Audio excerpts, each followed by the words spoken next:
আমি অন্তর্বর্তীকালীন সরকারকে আহ্বান জানাবো এবং একই সাথে নির্বাচন কমিশনকে আহ্বান জানাবো, এই নির্বাচনকে সুষ্ঠুভাবে সম্পন্ন করতে হলে আপনারা আওয়ামী লীগের ফ্যাসিবাদের দোসর যারা জামিন পেয়ে আছে, যাদের হাতে অস্ত্র অর্থ কোনো কিছুর অভাব নেই, যাদের পার্শ্ববর্তী পরাশক্তির সহযোগিতা আছে, তাদেরকে 14 সিকের বাইরে রেখে কোনো সুষ্ঠু নির্বাচন সম্ভব না।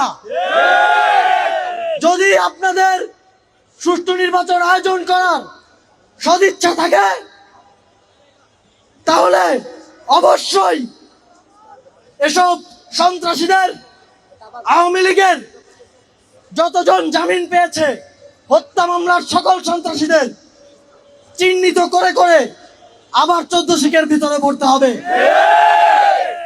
আমরা সরকারকে আহ্বান জানাতে চাই, আগামী 7 দিন কিংবা 14 দিন আবারও ডেভিল হান্টের মতো জাতীয় কর্মসূচি ঘোষণা করে এই সন্ত্রাসীদেরকে গ্রেফতার করতে হবে এবং শাস্তির মুখোমুখি করতে হবে।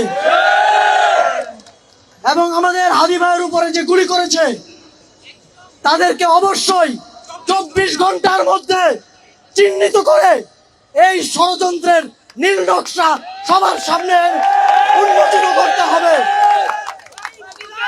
যদি আপনারা এটা করতে সফল না হন তাহলে আমরা মনে করব এই নির্বাচন আয়োজনের কোনো সক্ষমতা এই সরকারের এবং এই নির্বাচন কমিশনের নেই।